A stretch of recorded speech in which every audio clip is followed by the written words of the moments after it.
Hello everyone and welcome to the Castastrophe. I'm King Nothing. And I'm Paddock. And today we've got something a little bit new for you. So Microsoft is having an internal tournament to form a team for the corporate league. And we are going to be bringing you those tournament games. We are in the group stage. There are 4 groups of 5 players each. And so there are going to be a lot of games there. There's round robin in each group. Each player has to play 4 people. And if you want to do that math, it's just many games. So we're going to bring as many good ones as we can to you. We just got permission to cast this one yesterday, so that's what we're doing. And let's jump right in. This is going to be Group C of the group stage. Start loading that up. And here we go. Let's see, we've got DJD and the teal Terran and the pink Protoss played by Dislyxec. On Metalopolis, they got actually pretty about as far as you can get away from one another on this map, and it's decent size, so I'm predicting we're going to see a lengthy game. I don't think one rush is going to settle this. Yeah, probably not. So yeah, these guys, the format of the tournament, we're going to bring you casts as soon as each group stage completes, and we're going to, if the players give us permission, prior to the group stage completing, we can cast individual matchups. We just didn't want to cast too many while the group stage was going on. Say one player wants to see the ZVT of player A, and player A doesn't really want him to know how he plays that matchup. We don't want to, too unbalancing, just lending someone's opponent our expert casting skills and analysis. Right. So too much scouting info. Want to keep that under wraps until it's safe, so everybody gets a fair run.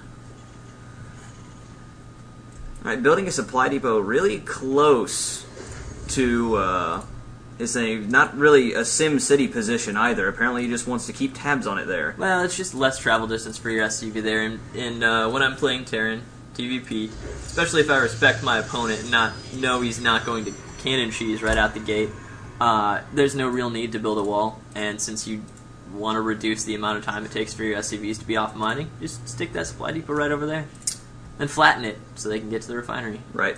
Though the one thing I noticed is that he didn't build it in the corner in the gas. A lot of people will drop a supply depot there to make sure nobody gets the chance to sneak a pylon in, do any drop harassment. You've got a really big area here. It usually pays to spread out your vision across your base. So we got Dislyxec doing the scout, checking everything out. He's getting actually a really fast cybernetics core too.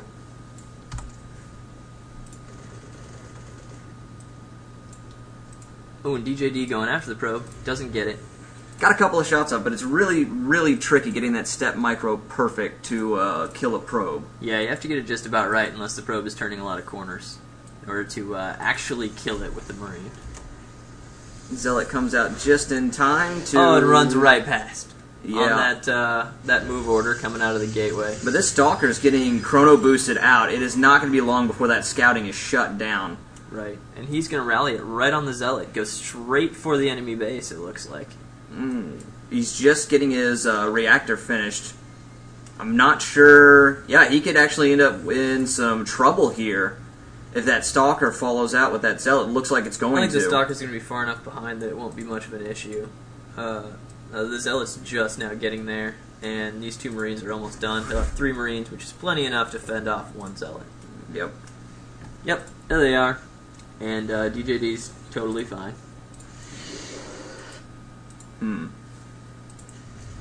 So the 2 racks opening there, and does get the tech lab. That's a pretty popular opening for Terrans these days. 2 racks, 1 tech lab, 1 reactor, and then get a bunch of units real quick. It makes sense, especially in the early game, because Terran bio is always very strong against gateway units. Right, and there's the stim. Stim is one of those things that Protoss hate to have to play against, and that's exactly what DJD is going to go for. Oh, jumps in the bunker just in time to save that Marine. Throws everybody else in there, and that's going to completely shut down the aggression from Protoss. Loses the Zealot. Did manage to take out a few Marines, though. Yeah. Looks like 3 Marines. Warp Gate is about to finish, but not really expecting a whole lot of pressure coming out of Dislyxec. He doesn't have a pylon built close in to start pushing, getting aggressive with his Warp Gate tech. What? So DJD is going to go ahead and expand, building that command center inside the base, but close so he can fly it over there real quick. Minimize that flying time. And meanwhile, dislyxec has gotten his warp gates and thrown down a Twilight Council. Yeah, I'm curious to see what we're going to get out of this. Stim is nearing completion here. So if we see a timing push with Stim, DJD should be moving out relatively soon. Yeah, losing another Zealot and going for leg speed for Zealots, getting the charge. Interesting. I would not have called that. I thought we were going to see a DT or maybe a very, very fast tech to Templar. DT, huh? DT. The DT? Oh, man. I think it'd be a good call for him to drop an expansion soon. It's hard to capitalize. Forge, which is most likely preparing for the expansion. Build some cannons. Get that extra defense down. Meanwhile, DJD opting not to push with Stim. He's just going to hang out. And another Rax. And with that bunker, I think maybe he was expecting a 4-gate pressure. He also heard you say DT, I think, because here's the eBay. Going to throw up some turrets, make sure he has vision, detection on everything. Forge is almost done for Protoss. Orbital Command just now finishing for Terran. And there is the Dark Shrine. There we go. Right there. So that's going to get built over here in the fog. And let's see. Looks like Terran knows it's there. Yeah. I mean, he has seen it. If he clicked on it. You have to click on it while it's building to know exactly what it is. But it is 2x2, so he's probably not building a pylon next to a pylon. Right. Or a cannon next to that pylon. Well, either way, he did drop the scan directly on the Twilight Council, so he should know what to expect at this point in the game. Right, and he's got everybody bottled up at that nice choke point, opting not to use the orbital command yet. There he goes, lifting off, going to actually get his natural up and running. Ooh, just as the push comes from Dislyxec. He's got a lot of charge lots, but I don't know, he can still be microed pretty fearsomely by that bio army. Right, they do have Stim, so they can just dance away from the Zealots for most of this. Especially if they jump up the ramp here, which it looks like they are attempting to do. Yeah, the problem limit that surface area and keep the Zealots from being able to attack much at once. And there it is, the push comes in, Protoss is losing Zealots like crazy. The Guardian Shield is up to prevent the damage to the Stalkers, but not enough of those Zealots are able to attack, and they're going to get pushed back quite handily. Fighting up that ramp with melee units was not a healthy call. No, that was very unwise. The whole idea of melee units is to get us around, get more of them attacking than can be attacked currently. But he did take out that turret to pave the way for these DTs. So that is a good move. And they are going to get a few kills, but they're not going to get around to that turret. Finishes, and they die. Real hard. Huh. Dislyxec, feeling comfortable after that, goes ahead and builds his expansion. I mean, he is going to need to get that up. Forgetting to change it to a warp gate. I do that constantly. I've been playing random on the ladder lately, and I constantly forget to change my change them into gates. It's terrible. Yeah, I stick to Zerg. Our buildings don't need maintenance. Entirely self-sufficient. They just bleed sometimes. Well, yeah, but then they heal up. I mean, they're not great at bleeding. They can stop. After a while, when they get tired of it. Ooh, and the Templar Archives finishing. Working on Storm. Yep, goes straight for Storm, which is awesome. And all he's seen is bio, right? He's seen no tech out of DJD. DJD is getting the factory, but it'll be a little while before we see significant numbers of mech units from him. Okay. If at all, right? He may just be teching to Starport. Yeah, I was a little bit worried about our Protoss, but he did drop those two assimilators starting to get that built, because he's still only on one base. He does not have a lot of gas to support Templar with. Right. Right now he's kind of stuck with the upgrades. Yeah, and DJD's poor stimmed Marines, all 10 hit points down. These Marauders run right past the DT. The Marauders are going to go straight for that pylon and take it out. The DT just realizes what he should be doing. Yeah, does go back to take on those Marauders. He knows that there's a turret that he's about to run into down there. He's probably about to get a couple kills. Oh yeah, I mean these guys are wounded, so these that guys are going to go anywhere. Oh, and the one that can survive 2 hits is running for it, and barely makes it. 3 hit points. And trying to get back, he's with an and he falls apart and bleeds within sight of his home. He was on the home stretch. He was right there. Wow, that's a heartbreaker. Oh, that sucks. Yeah, that sucks. It sucks to be that dude. Yeah. In the meantime, it looks like Protoss got a little distracted with the manhunt there. He wasn't really building anything during that. Needs to get his macro up and running a little bit better. Yeah, forgetting Chrono Boost a lot. Not a whole lot going on here, as you can see. Yeah, it looks like Just kinda DJD saving up money. is switching to a little bit more of a starport heavy play. He's getting a Raven out in another starport building. I mean, obviously, we're going to be seeing some medevacs once this finishes. Yep, he's building it on the reactor. On the reactor, right. And, we weren't watching, but I'm assuming he used that factory as an attachment builder. Yeah. Just threw those attachments down with the factory, and then replace it with a starport. The thing that you actually want to build stuff out of. Okay, now he's got a decent number of stalkers.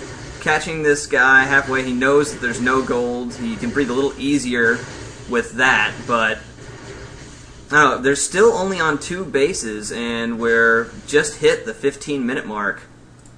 Yep.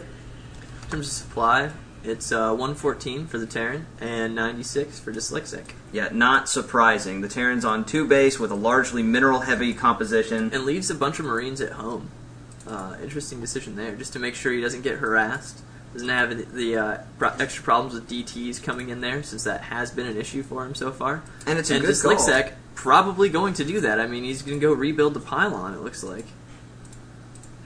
Meanwhile, Terran pushing along the other attack route here. Bringing along his 1 hit point SCV. Yeah, I mean, I guess that's a... I mean, that's going to give him, I get 1 second of extra information here before it dies. Horribly. And pew, there he goes. It seems like that SCV just led a really, really rough life. I mean, his latest mission was not exactly amazing. And Protoss letting his minerals get way high. This attack coming through, good storms laid down by Protoss. The Zealots charging in, and he drops no a few medevac force support. fields. There's no medevac support for the Terran, which is the only way this works in the mid-game. In the early game, it's totally fine because your numbers are relatively even. Oh, he loses the Raven too. Yeah, even losing the Raven, that was just a massacre for Terran. Protoss coming out way on top, rebuilding this pylon to allow for reinforcements as he pushes the base. First medevac for DJD just now.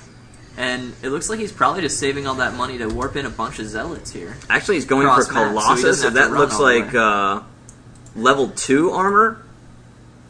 Yeah, he's already got level 2 armor. A couple of High Templar hanging out in the back. Everything moving up. 1 DT in the mix, love that. Yeah, now this is really, really dangerous. Once you get Zealots with a high armor count, you can throw up a Guardian Shield with a Sentry, and Marines just completely, it's like they're shooting peas at them. They do lose a lot of effectiveness that way. Good Storm. They are at level 2 weapons, though, so they're going to do quite a bit of damage here, and probably just clean up all of the Protoss has to offer. Yeah. DJD did a great job of macroing while he, attacked. And so when Protoss arrived back here, there was just way too much stuff. Ooh, and a massive drop on the way. Yeah, filling up 3 medevacs full, keeping 1 behind. Protoss warping in a bunch of structures on the high ground of this gold Building here. proxy gateways. And cannons to protect them. Protect them from the back. That's an odd choice. I mean, I'm not really sure why you need the gateways there. Maybe just so that they are unscouted, planning to go for a big push. But here DJD dropping in the base, grabbing a couple probe kills early. Zealots come in, but not nearly enough to clean that up. Terrible position. Good storm. Very good storm, and those units are very hurt now. But there's still... Oh, 1 more storm! Oh, those medevacs have got maybe... 0 kills. Wow. The medevacs are running low on energy, but running doesn't really care. low on health. There's 2 medevacs in there that are so deep in the red, it's going to take one brush with a Psystorm to drop them. Yeah, and DJD is clearly not a fan of Blink. It's just